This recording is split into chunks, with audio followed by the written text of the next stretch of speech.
You're listening to the Nerd to Know Media Network. Join us at nerdtoknowmedia.com. Alright, so you're wondering, how do I listen to you guys live? How do I check it out? Well, good news, we stream every Wednesday, 9 p.m, over on Twitch. Nerddux, Nerdddux, or Nerd to Know Media on YouTube or Twitch. That's how you're going to be able to catch us. Hope to see you in the live chat.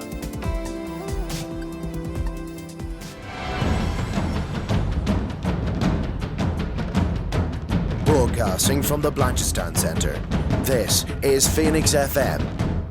The internet is a communications tool used the world over where people can come together to bitch about movies and share pornography with one another. According to the Nerd Index, you should be upside down in a junior high toilet around the clock. This is Sparta! All your days are belong to us. It's a drop 9,000! Stop talking all of us. Leave Benny alone! Leroy Dragon! Objection! The balls are inert. Time to Sedan. And now it begins. Phoenix 92.5 FM for a Nerd to Know basis.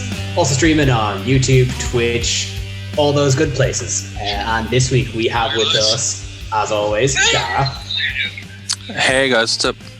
Bryn. Yo! Hello!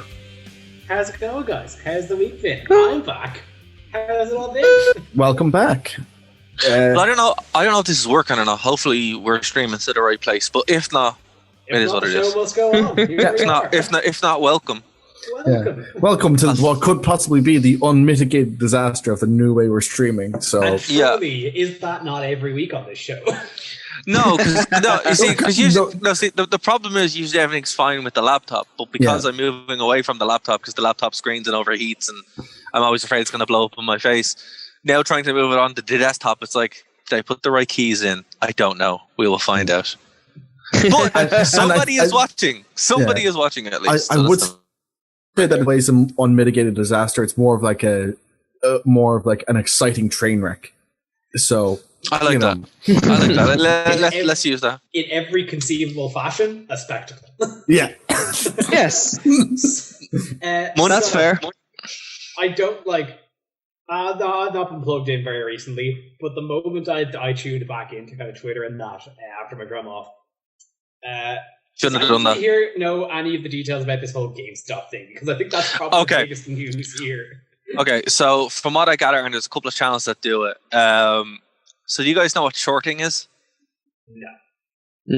This is to do with stock, isn't it? Yeah. So from my very rudimentary understanding of stock and shares, and it is very rudimentary. I'm working on it. I got a book on it. I'm trying to read it. It's very boring. It's called Stonks. It's called The Big Short. It's called The Big Short. So there's a movie called The Big Short, right? And you should watch it. It's pretty good. It pretty much talks about the crash of 2008. But in that, you kind of get an understanding of how stocks and shares work. So with this story, what happened was GameStop stock is pretty terrible. Like, it's known as, what's the term they used? Niche or cultic stock. Cultic stock. No, it's called cultic stock. I mean, like, it has a brand that follows it. Like, the stock will still be worth some things anyway, almost despite itself, because of its cult status. Like, as in, like, people are still going to buy games, so the stock is still going to be worth a certain amount. So what happened was not going to break big. No, it was never going to like go huge, and it wasn't going to drop down to like chapter 11 or anything like that, because just by it's kind of like the way Doctor Who was. No matter how bad it got, it's still going to have its fans of Keen. So imagine. So in this case, Keen. Yeah. So in this case, Keen is like the cult stock of Doctor Who, where he's going to like it no matter what. All right. So that's kind of what it is here, right? Sorry for using that excuse, Keen, but it's just funny. Yeah.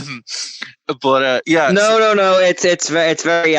I'm happy to be the last one on the island When You like will be. Itchy kicks me out of the helicopter or whatever it is. You will be last one. I think you'll even be last one on the island for Star Wars too, which is amazing.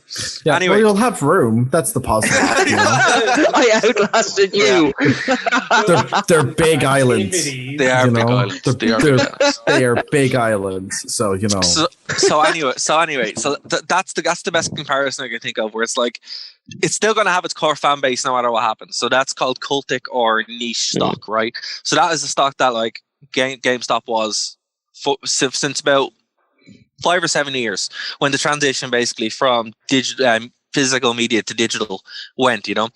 So that's kind of what they were doing. So it was never going to break bigger like that. So Reddit, it does look like it came from Reddit, basically decided, oh, let's just mess with people. So they decided to do what happens in the stock market anyway, where a bunch of speculators get on and they say, okay, this is the stock we're going to buy, this is worth it. Because that's how the stock market works. Basically, the value comes in perceived value, right? So the difference between a $30 stock and a $400 stock is its perceived value. And speculators can get on and decide, we all want this, so buy this now, it's important, that raise the value, sell this now, it won't. That's basically how it works. So usually that happens in private conversations, and you know, computers decide it, but people on Reddit decided, let's just do it. So they all decided to go and buy this stock, all right, which would be grand. The problem about it was there is a theory and evidence to an extent that they didn't validate the stock purchases, so they were selling stock that didn't technically exist. And this happened again and again and again, to the point that it basically bankrupted a bunch of hedge firms as a result of this. So they basically shorted the stock, sold it, then dropped the value through the floor, wiped out some hedge funds. I think it's 4 hedge funds that are wiped out. But that's a very high level overview of what actually happened. Because like I heard just kind of snippets of it. I was basically that people just decided to inflate games. Because like I think I heard that like GameStop stock was by yesterday was worth 140 quid. $280. Yeah. Like, this was just like on a whim, Reddit decided, and that's an insane thing to comprehend. Like that's. But here's the thing: it is and it isn't, because this is what happens in the stock market anyway. You know, in reality, there's no difference between Apple stock and stock for WeWork, right? Obviously. And WeWork is in the toilet now because of what happened. But there's fundamentally no difference between these two things, except Apple stock is valued and decided to be worth more than WeWork or Starbucks or Disney. These are all just numbers on a machine. So Reddit are like, oh, if they can do it, well, we can do it too. And that's what happened. So this is like the first case of IRL stock trolling, which doesn't literally, it's just they all decided to buy and sell the store, to artificially inflate it and then sell it, and in that process wiped out the entire process. So the knock-on effect of this is, 1, it's been shown that it can happen, 2, it can happen again, and 3, it's completely legal. None of this is illegal. This is all just the way it works. Because an extreme case of stock trading. Because it's not like it's a case where there's someone working for a stock trader forcing it to happen, which is basically why Jordan Belfort was in trouble. You know, absolutely. This is because it's people outside the market deciding to just bandy together and go, let's just arbitrarily drive up the price of, you know, General Motors or whatever. And well, the reason why they did it, the reason why they specifically did it, from what I can gather, and obviously I woke up to this last night, so I'm no expert again, but it just seems to be everywhere now. The reason why they did it was to get back at GameStop. Yep. Because of what GameStop have been doing. And guys, it's a lot. Like, obviously the Irish one, so, you know, the local GameStop isn't part of this grand conspiracy. This is like top level stuff, and there's channels to talk the corporate, the global thing. And in America, it seems to be even worse again, where they would, you know, they'd have no, a lot of this is allegedly, so that's just allegedly for educational purposes, all that kind of stuff. But there are channels to talk about it, and it's in grand detail. But they do stuff like during the pandemic, they would make themselves an essential business. They would, you know, raffle off shifts with TikTok videos. I think we also. I'd forgotten it was GameStop. Yeah. We actually or they had the staff had to get their own hand sanitizers, all this kind of stuff. Like there was managed. They're just working by commission, effectively. Yeah. There was. Like it's a scummy business model by all means. But they that was the thing, is that like managers had to basically buy any PPE and stuff at one point as well for their staff. Yeah. And even then during the pandemic, they still had to like hit all of their sales targets, which is insane. So on top of the stuff that they would do normally, it was kind of expounded upon with this crazed move towards leaning into screw the consumer, which is what they did. Also, there's certain things like the way the PS5 was handled, the way the Xbox was handled, the whole cyberpunk thing, pre-orders, all this. Like it's for years they've just been getting away with this, and it seems like this was like a strike back. I personally, I have been I suppose boycotting is probably the best way of putting it. I've just been refusing to buy anything from GameStop for 4 years. When it was one, I think I noticed that they just had a general markup against any other market price. Yeah. Well, it's funny. Even their pre-owned games are more expensive than some other some titles elsewhere from some new titles. Really? Yeah. Well, look, it's funny, right? Because you can go into GameStop and you can get a pre-owned game for like €5 more than a new game, which makes no sense. And now even with Amazon, even with the tariffs that you may or may not get from Brexit, you're still getting a better deal. You're still getting better value. Yeah, but I mean, this is the thing: is that like when you start comparing GameStop to some of like the Irish resellers that are available, like even somewhere like a Smiths, or there are a few other online places where you can buy from, and the price difference is mad. Like, I mean, I remember at one point there was between Smiths and GameStop, there was like something like an €80 price difference on the Nintendo Switch at one point, which is just like way too much. Oh, yeah. The one I remember, I think it was one that actually really put the nail in the coffin for me, was there was a special edition of Bayonetta 2 when they re-released it for the Switch. Mm-hmm. It was like, just a little kind of a box thing, not a very luxurious thing. And it was because I was going to London the day it came out. So I decided, I'll see how much GameStop have it for. And while I'm in London, Game is still over there, so I'll see how much they have. Game had it for £80. Yeah. GameStop was £110. Well, that's it, and I think losing Game was like the big thing, because I always thought Game was way fairer than GameStop. Yep. GameStop. As much as we have like the kind of the resellers like your Smiths or your CEX, GameStop effectively have a sort of monopoly on first party game sellers in Ireland. Yeah, they're very much like the Starbucks of. Hey! Hey, no, I'm only using this as an analogy. They're very much the Starbucks of game purchases here. Yeah, like. I mean, when you think of, like, again, it's like they're basically like McDonald's for games, like when you think of, where can I get a game easily? You think GameStop. You don't it's necessarily weird. think Smiths. Yeah, and I'd say any physical games that I buy, full transparency, I go to Smiths. Yeah. I buy them in Smiths because it's like they have better deals. It's probably going to be about €20 cheaper, and you're also able to get some like if they have special editions, they usually have them. Like the last game I got in GameStop, I'll be 100% honest with you, was Ghost of Tsushima, because they had the special edition that nobody bought, which was like, cool, okay, I'm going to buy the special edition. And that was the last game I got in GameStop, and that was obviously during the pandemic. But I remember going into Smiths to try and just have a look around, and they're like, "You're wearing the wrong kind of mask," and I'm like, "Are you for real?" Like.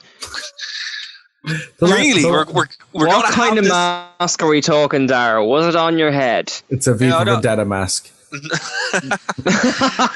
No, it was a proper N95 mask, but they wanted a different one, and I'm like, you know what? If I don't need to be harassed here with like a bunch. I just think of myself, like I don't need to be harassed here by a bunch of kids to look at games. I'm like, you know what? I can just get this on Amazon. That's so funny. I wouldn't be brave enough to call someone on it in my shop. Like, here's the thing. I don't even know why they were calling me. It's like, well, you want me to remove my really safe masks to put on a lesser mask?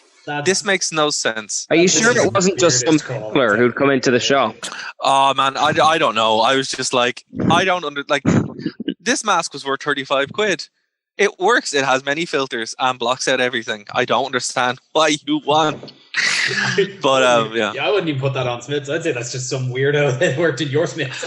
No, this wasn't Smiths. No, this wasn't Smiths. This was GameStop. Oh, this was a GameStop. This was a GameStop. This is GameStop. Yeah, Smiths are great. Smiths are fantastic. Forget them. Yeah. So that's why I was just like, and then ever since then I've just never gone. Did they want you to replace the mask with a GameStop loyalty card? Was it?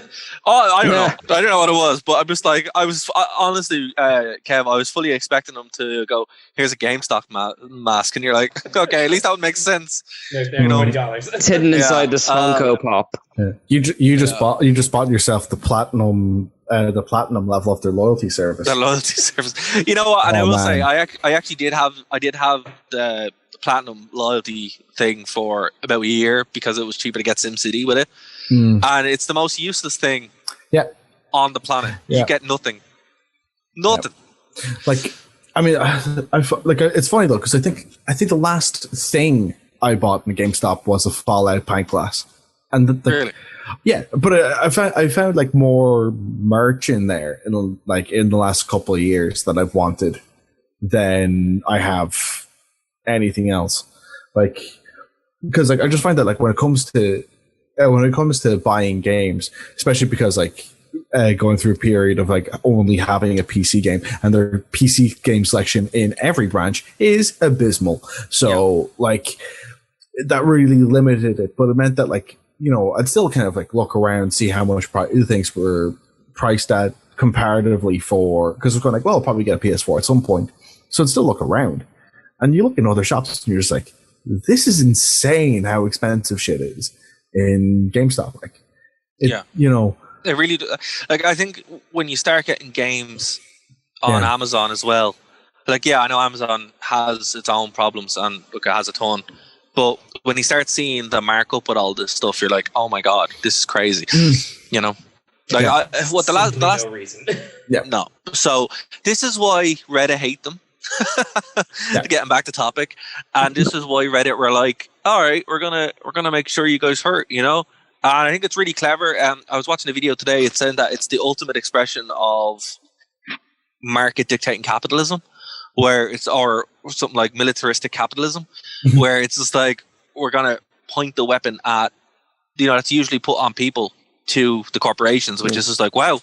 This is crazy that it's actually happened. So it's mad because like I'm still actually just looking at a ticker here, and like I mean the price of their stock since we've been talking has been fluctuating from anywhere from as low as $331 at the moment, and $337. And it's just weird watching it like kind of rise and fall. Like it's mad. Like.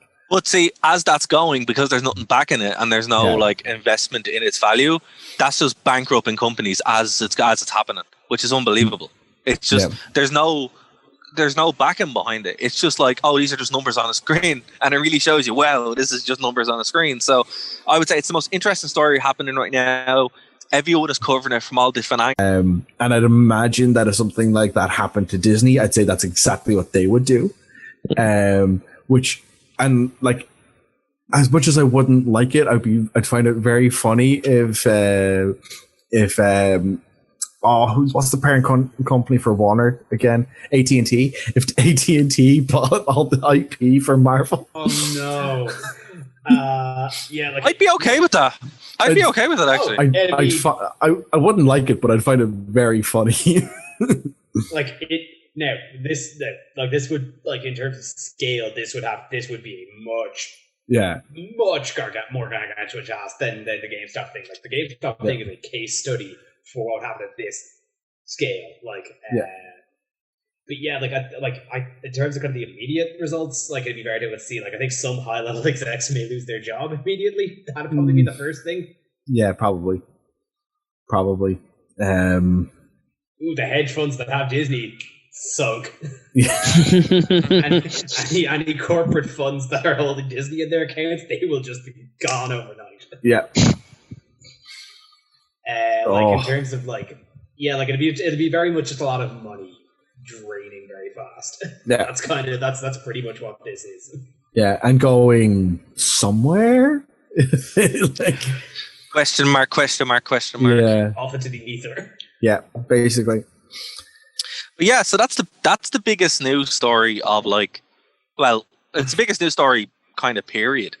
Because the biggest news story of the year. Definitely not of the year, but certainly of the month.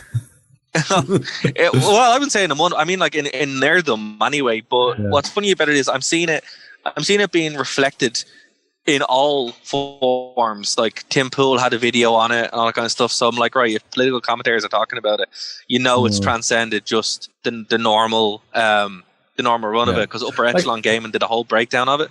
So I was just we're really looking at this. Even outside that, New York Times have a big write up about this as well. Like, I mean, it's not just like that's what I mean.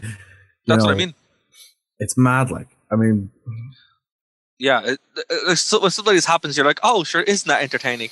But now you're just like, oh wow, okay, this is having real world effects. And I think the reason why it's having real world effects is because we will see this happen again. This is not done. This is a new attack vector that they have discovered, and it's going to happen a lot. So if I was like running a dodgy brand, or not even a dodgy brand, an allegedly unscrupulous publicly traded company, I'd be bracing for impact, because what's next? How shocked would you be if Coca-Cola got hit, or Nestle?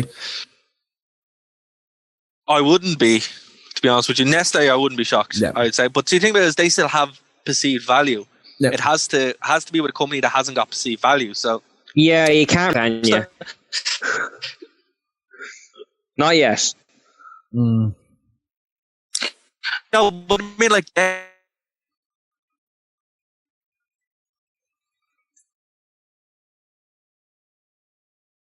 wasn't never there to begin with, because they refused to change with the times.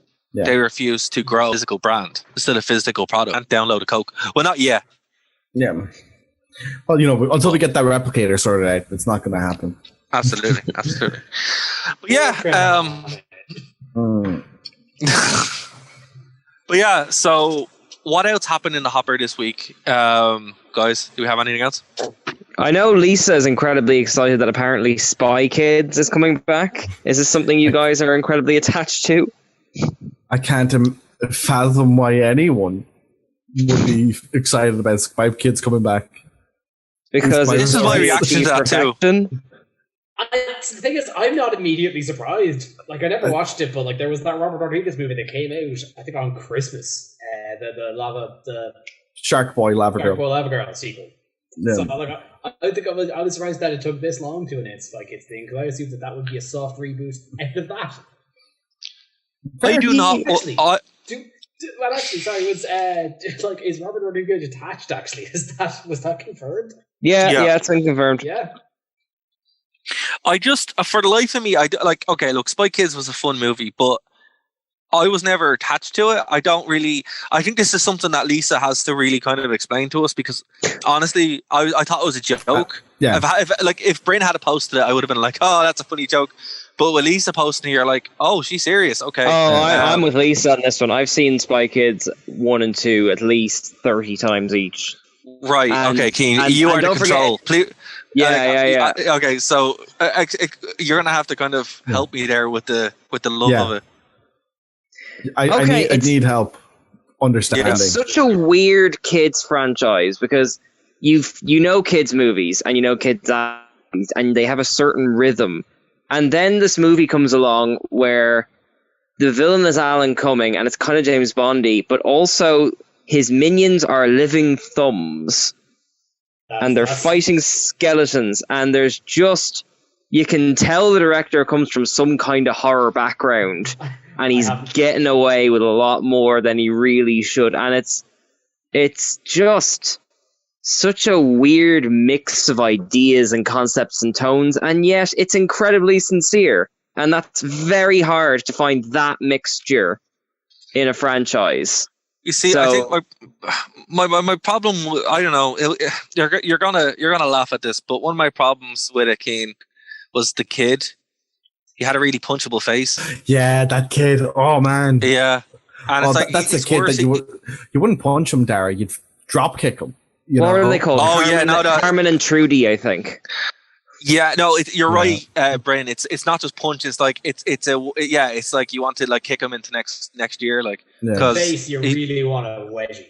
Yeah, that's it. I really want to bully this kid, and that's not he should have. We don't endorse this, man. Yeah. No, we don't. Of course not. But that's what I mean. It's just one of those things where, like, anytime I saw him on screen for any film I ever saw him in, all I kept thinking was, I really wish I could be Kane from WWE and I could attack this child, and I'd feel so much better. Yes, but also Machete. This is the Machete Origin franchise, which is still technically running. Like, what a weird franchise. I just wish for some reason when they were casting this, they're just like, why can we not have the most punchable kid in the world as our lead? You know what? If it's a reboot, maybe they won't this time. Yeah. You know what they could do? My fear would be they started to get your man with the man with the hair in from Star Wars. Oh, Benicio del Toro. No. The kid from the Star Wars game. Oh, you mean the Joker guy? Yeah, and now I'm like, oh man, you just replaced the problem. So I'm still hesitant. I'm still hesitant towards all this.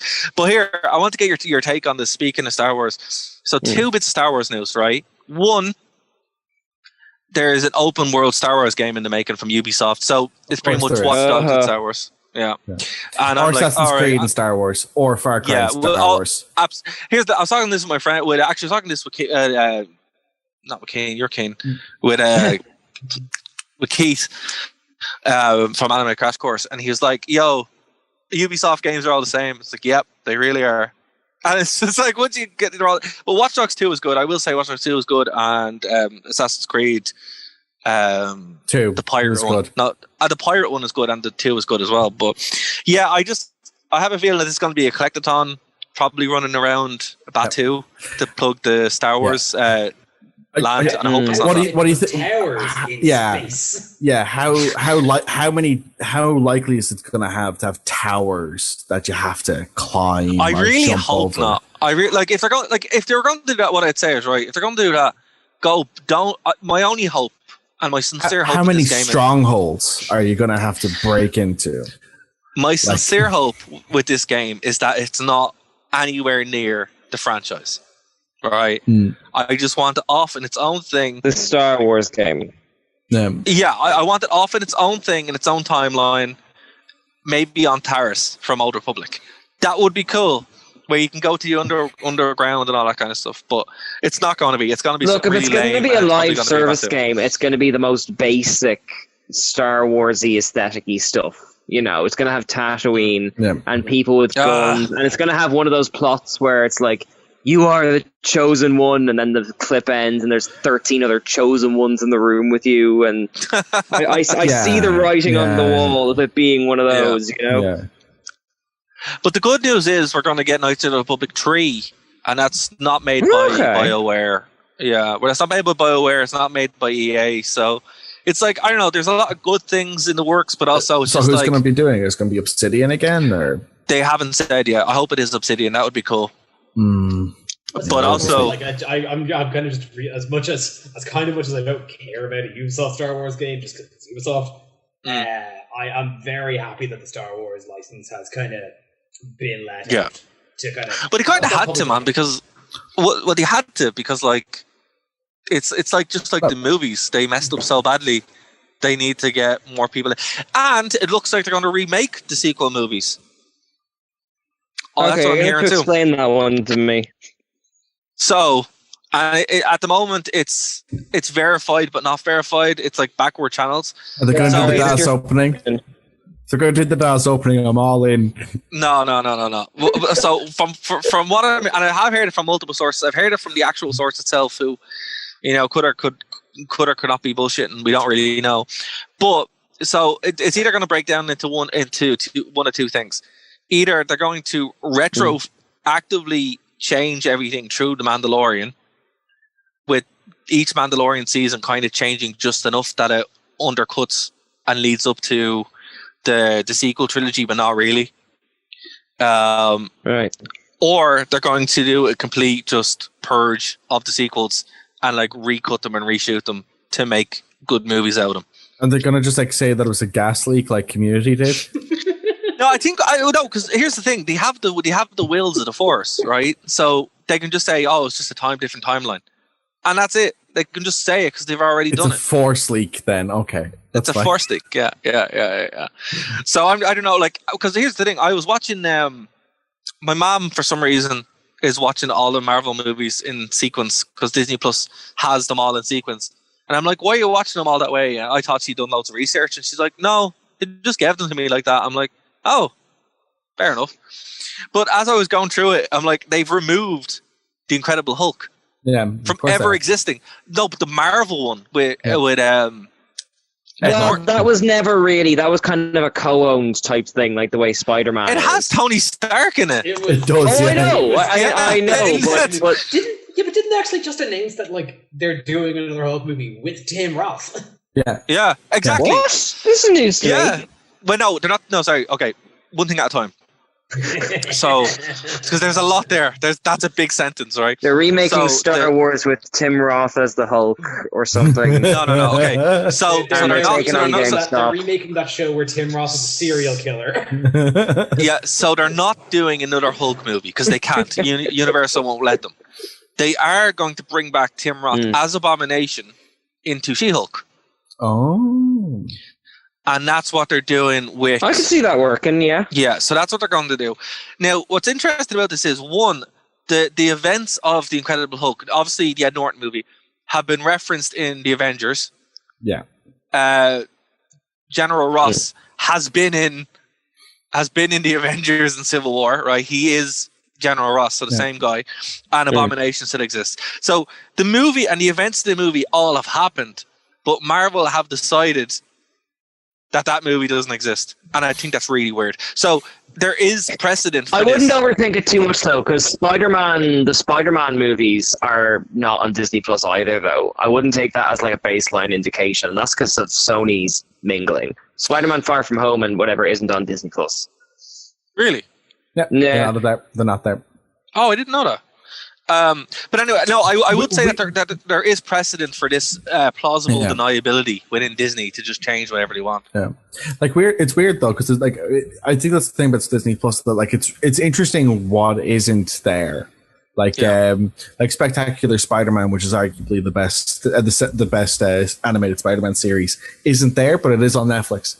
You know, that is weird. Ooh, you just reminded me. The Muppets are coming to Disney Plus. Of course they are. Yeah. It's the original 5 series, which is the one thing I thought would be there the second I got it. So I'm delighted it's finally turning up. It's about damn time, because I watched one episode of that like new Muppet series, the streaming one they had. It's bad. It's really bad. Go on, give us a sample. What's it like? It's like, I think it's that they're trying to like kind of do it like a Muppet. The whole premise is that they're trying to do like a Muppets YouTube channel. Oh no! Different channel things. Oh no! It's bad. It's just not funny. But see, anyone none could of say that sounds fun. No. Oh, no. God. But in general, I do find that most shows that try to be like, oh, the main characters in the show, they do a YouTube show. It never, for me anyway, it never works. It never comes off as being like authentic enough to be funny or believable. Except for iCarly, that's a good show. That was ahead of its time. It was ahead of its time. It was legit. That's why it was good. I wasn't going into that like, you know, hanging on the premise being good. I was like, man, I watched Muppets Christmas Carol. I could really go for more Muppets, and this was the only Muppets available. Muppets Christmas Carol sounds great. Is the Muppets with Jason Segel not on there? That one's good. That was pretty good. I think it was like I want like a 20-minute. That's the movie, wasn't it? Yeah. Man, that's so funny. Yeah, but seriously, you know, I would just say, watch some iCarly and you have a good time. Yeah. In general, that's a good show. I will defend that show. Diverse range of interests, Sarah. It's a like look. I mean, iCarly's like the exception that proves the rule. You know, it's a good show. I don't know what the problem is. Yeah. It is. It's just I love that you're like heavy metal, niche Star Wars, iCarly. But dude, it's such a wonderful Venn diagram. Now, Keen, what you don't understand is like if you're listening to Slayer for 8 hours in a day, you need to chill out afterwards. That's you just have a to. fact. You have to balance. Okay. It's all about balance. You have to balance yourself out, or else you go mad. It's the reason why I listen to Taylor Swift after doing a gig, because you're up there and you have to come down. You know, so you have to chill out. Balance. You know, like there's. Do you think a lot of heavy metal rockers got really confused when they maybe listened to Miley Cyrus decompress and then she became a heavy rocker? Potentially. But here's the thing: I want to melt. I kind of want to get onto that head melting thing because you're the very man that covers the cane. WandaVision. Oh, let's talk about WandaVision. Oh yes, have you guys seen this? I love it. I think that's great. I have not. Oh, bummer. Yeah. I live with someone who refuses to watch things weekly, so I will be waiting until it's all out. Fair. Oh, he's just got to hide from the internet. My backlog has been a lot harder to get through, so I only finished His Dark Materials season 2 about a week ago, and now we're on to The Expanse, which is great, and everyone should watch The Expanse because it's the best sci-fi show made in the last 10 years. So he's not wrong. He's very right. I will say this, not to just like throw shade, but I found that. Sorry, what was that? What's that? Sorry, no, I was just saying that's the exact same thing my dad said about The Expanse. No, dude, true. It's so damn good. It sucks that it's the season 6, which is next season, is going to be the last season of the show. But like there are 9 books, and the reason why there isn't going to be one after that is because in book 7 the story jumps ahead 30 years. So. Look, Bryn, here's the thing. Here's the thing, though, right? I have to deal with Sabrina being over. We all have to. We all have her crosses to bear. Well, WandaVision, new magic witch in town in a weird kind of 50s aesthetic. But here's the thing, though. Waiting there for you. But here's the thing, though, Keen, right? This is actually helping a great deal because a lot of the themes that are touched on in Sabrina are picked up directly in the show. It's really good. Yeah. It's really good, so I'm happy. But yeah, no, we won't ruin it for everyone, for Bryn and for Kev. But I will say, but like, well, I've been reading your reviews of it, Keen, and I must say, if you guys aren't reading Keen's reviews, do. They're on geekireland.com. And thank you. That's really flattering. That's true. Thanks. Yeah, they're the hardest. I mean, it's not. I don't think WandaVision is as incomprehensible as people are making it out to be. Like, I mean, this is no, like, you know, David Lynch. But, like, it's very much, compared to other Marvel stuff, you do have to be patient with it, and you do have to put a bit of work in to kind of figure out what is going on the fringes of the sitcomness. Can I say that really pisses me off with people? Oh, yeah, how come? No, like people's reaction to it, because I've seen that, and that's why I like your reviews, because you say that pretty much. And people are like, "Oh, I don't like it." You watch 2 episodes of it, yeah, but it's not what I think it was. It's like, yeah. So you want the Marvel punchy thing that you have loads of movies, but then they try something different. And I must say, right, I know some people are going like, "Oh, no." Yeah. Here's the thing, right? People are judge the show on the first 2 episodes. It's like judging Game of Thrones on the first 2 episodes. Yeah. It's like, watch the show. Or, actually, by the time Bryn and Kev watch it, you guys probably won't have that.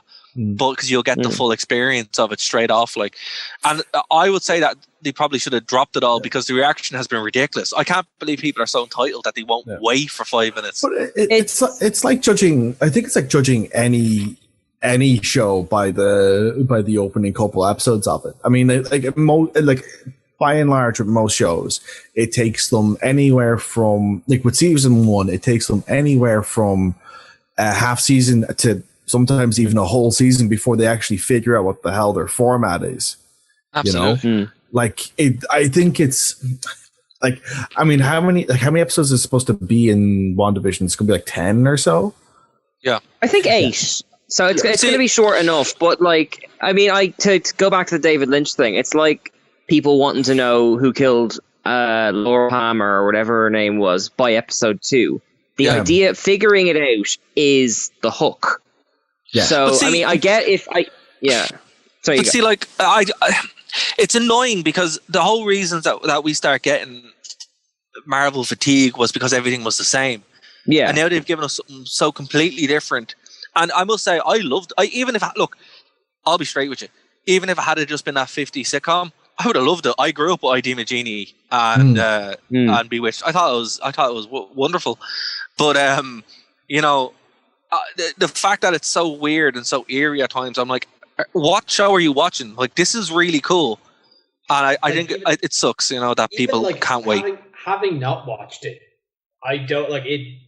Baffles me that people looked at the trailers for it and were like, "Oh, this is a weird off-kilter thing. I'm expecting an action show." What? Yeah. What do you think you were getting? That's a really good point, though, because the trailer makes it I think if you're going like, oh, this looks really weird and unique, and if you're expecting everything you saw in the trailer to happen in the first episode, that's probably an unrealistic expectation for a season of a show. But I could understand why. I could at least understand that.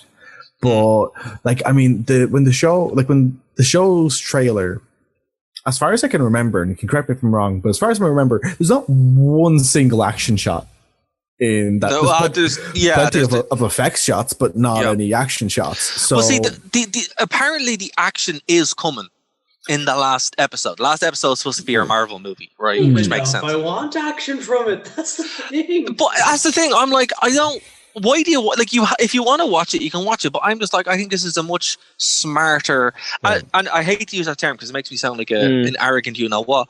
But I'm like, ipso facto, right? The cap fits. It's like the general audience who said, "Oh, this isn't a Marvel thing." I'm like, it literally says that you don't want anything but explosions. No. I think, to be fair, where are all the film snobs, right? Well, to be fair to the audience, I think whatever the reverse of Marvel fatigue is set in, because of the nature of 2020, there has been no Marvel content since more or less Endgame, and so people want to revisit this universe, and they're being given a show that is deliberately teasing them bits and not really giving it to them. So I think it kind of comes from that too. Do you know what I mean? Where they're kind of a bit starved for that Marvel. Yeah, exactly. But if you have a normal Marvel year, there wouldn't be that reaction. So probably they should have done. They probably should have done. I would have said Winter Soldier and Falcon. Oh, the Falcon was slated to be up first, actually, but they had to reshoot significant bits of it. That was supposed to come out. Yeah, I don't know why they haven't released that. I would have released that first. It needs to be in a cinema. Because otherwise it won't make, and also because people like is it Scarlett Johansson that's Black Widow? There might be an expectation that, same as with directors who've been arguing that they don't want their IMAX things going straight to streaming. It could be that if big name actors are in it, they may not be comfortable with it being sent straight to streaming you can call him Christopher Nolan. We all know you're talking about. Yeah. Well, actually, I was talking about him and the chap who directed Dune, actually, which I'm really looking forward to. Oh man. Yeah. Man, I can't wait for Dune. I'm looking forward to Dune. But I can understand Dune. I can understand. I can understand Inception, and I can understand Tenet. Right? They're all experiences that need to be in a cinema. Black Widow doesn't. It's a Marvel movie about a B-list character. Come on, a spade a spade. You watch Black Widow once. Actually, again, I'm going to use my mom as the control. She's watching it and she goes, "Oh, I know who Black Widow is now," because she watched Iron Man 2. And she goes, "Is there going to be a movie coming out about her?" I'm like, yeah, it's supposed to be out last year. She goes, "Oh, I'll watch that then." And that's the kind of movie that it is. Something that you watch in between them, like Black Panther. But the Marvel thing is, it's quite, Marvel films are quite a lot like TV shows anyway. So if you send them straight to streaming, the facade drops a bit, Yeah, you're right. The only movies that wouldn't work in that still have those feel, actually, funny enough, is Iron Man 1. That still comes off as a big deal. And really, do you think so? Yeah, I kind of like how small that is, actually. But it doesn't feel like an installment in a TV show. It feels like a movie by itself that kind of carries itself. Iron Man 2 very much feels like a bit of a TV show, and even Captain America. when you watch that L sequence, it's kind of the same. Go on. By virtue of it kind of being the first, there kind of was just a movie that was meant to stand on its own. Absolutely, yeah, and you can see the difference in it. But I don't know. If I was Marvel, I'd just be like, "Here you go,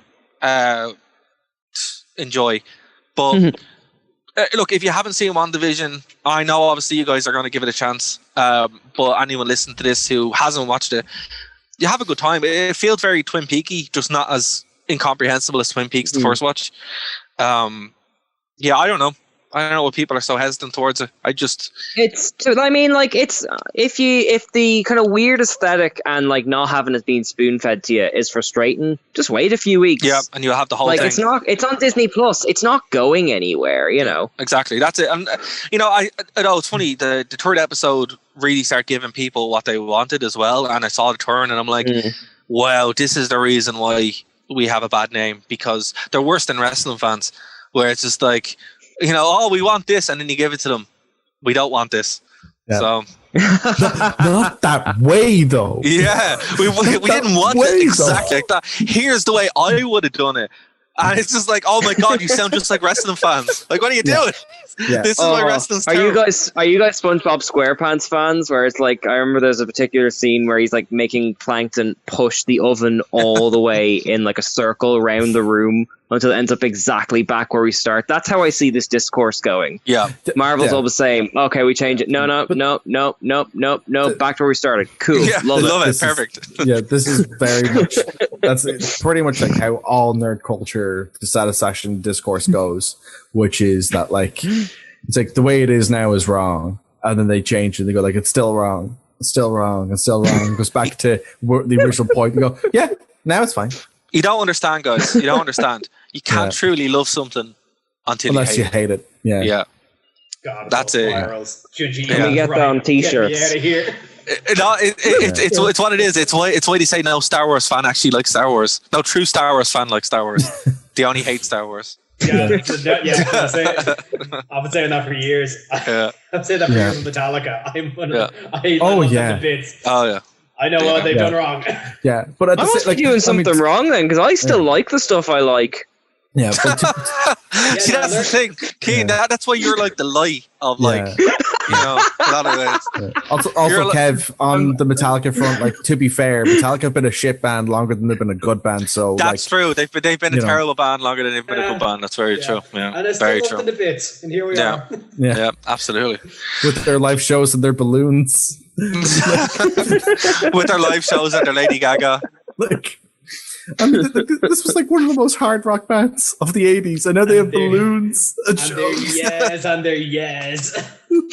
I do have to say though, every time you see them, you have a good time. So yeah, true. Except for Slain, I can't believe people went to go on a tangent. I can't believe people went to Slain. And even though I said, please don't go to Slain, you're going to have a bad time, and they came back and said that was terrible. I'm like, yes, you couldn't. Who said Slain was terrible? Slain was amazing. No, man. I hate it. Time at Slain. No, it's dark and it's dreary. It gets everywhere. Slain conceptually sucks. I went to see the Foo Fighters there. The Foo Fighters were great. Getting home sucked. That Metallica gig, I had no bad time there. Really? No, look, see, I was at the Red Hot Chili Peppers gig and it was terrible. Sorry. Yeah. See, like it's not so much that it's not so much that the bands playing there are bad. It's more that Slain itself is bad. Slain itself, yeah. It's like that's been going on for 20 years. I can't believe they haven't figured a way to fix it. It's always bad. Like, you couldn't all the money in the world. Couldn't get me to Slain for a gig. No way. I'll tell you off air what happened that Slain, because I can't say it on public radio or indeed on streaming. But my God, no way. Yeah. Rivers of urine comes into it, and you're just like, you know what? No way. And that's something you just say. I've heard this story before. Yeah. I'm just like, to hear this story, follow us on Spotify, Instagram. Go to our Patreon. It'll ruin your day. Well, buy Lisa's book. Not even Patreon. You can actually give us direct money. Follow Ko-fi on the screen, Ko-fi.com there, media, or PayPal though. All in the links below. We are not above asking for money, guys. Yeah. Pay us. Yeah. You certainly are. Buy Lisa's book. Buy Lisa's book. Lisa's book is coming out soon, actually, because I wrote the foreword for it, and it's going to be on Amazon. She's really excited about it. So yeah, do buy her book. Because it's going to be good. Buy her book. Buy her a book. Oh man, I have to say, right? So Lisa pumps out more content than pretty much anyone else, and I don't know how she has the energy for it. Yeah, it was like the post she put in 3 He's got albums that this hamster year. energy. It's wild. I don't know, man. Fair play. I don't know. I'm just glad that I was able to write the foreword, because I was sitting there. I'm like, I need to get this done. It was supposed to be done in October, so I'm glad it's done. So she's not mad at me for it. So happy days. But yeah. So guys, we are coming up to the end of the show. What have we got on in the popper for you guys? The what? Will I go first, sir? Yes. Okay, well, I mean, as you kind of very kindly mentioned earlier, if you want to kind of get reviews of WandaVision, or indeed, I throw some speculation interpretations in there, go to Geek Ireland and you can follow my reviews there, and thank you in advance for giving it a look. Awesome. What about you, Bryn? I have nothing in the pipeline just yet. I've spent the last week or so, though, doing a little bit of work on just trying out this great DM tool I found called Planar Alley. I recommend it to anyone who is currently a DM for their D&D group. Planar Alley be there, Bryn. You have piqued me interest. Yes, Planar Alley is great. It's very, very good. You have there's options to have it self-hosted entirely, so you can basically just download it and run it from your machine. Unreal. Yeah. Or you can. There is some people have hosted it online, and it is very, very nice. It's a completely free service. Recommend it if you're looking for a way to play without having to break the bank. So was it Planar Alley? Yeah, Planar Alley. Planar Alley. Okay, cool. Yeah. And Kev, what have you got, sir? Not much going on recently. As I mentioned in the socials, I had to take a break from Anime Crash Course and kind of the network as well while I got settled into space. Ta-da! But that is all settled back in. Hopefully we should get the gears rolling for Anime Crash Course, and we should have another episode start of March, I think is the ballpark right now. Great, that sounds good. If you good. tune into the next Anime Crash Course, you will get to see even more of Kev's new flat. No. You're just going to see this. They this. wouldn't know that until after they clicked it, Kev. No, I am not at liberty to share my personal space. That's fair. Kean is, though. Oh, take a tour. Join in the new Anime Crash Course and see more of Kean's house. No, I meant Kean was at liberty to show your house. Oh, that's fair. That's fair. That's fair. Little do you know, I am actually in Kev's flat right now. They're actually in separate rooms the whole time. I'm just going to put my arm out here. We're all in one big house, and Bryn's sitting outside right now. Little do people know, Dunleary is just one big flat. Absolutely. One big flat. With lots of pigeons. So to wrap up, guys, if you haven't subscribed, please do subscribe below. iTunes, Spotify, all that good stuff. Thank you to Phoenix FM for having us on again. We very much appreciate them. But also, if you're watching on the Wrestling Rewind channel, go over to Sunday night is the Royal Rumble. We're going to be covering the Royal Rumble live. That's going to be fun. So, yes. Yes. Wrestling. So that's exactly what's going to happen. So, yes, we will talk to you guys next week when I have all the kinks figured out here. Because, yeah, I don't know what's going on. So we're going to wrap it up there. And we'll talk to you next week, guys. Goodbye. Check out the Wrestling Rewind here on Phoenix 92.5 FM every Tuesday at 8 p.m. to 9 p.m. And of course, over on nerdtoknowmedia.com, the only wrestling podcast by wrestling fans who don't hate wrestling. We'll see you then. Thank you for listening to a Nerd to Know Media production.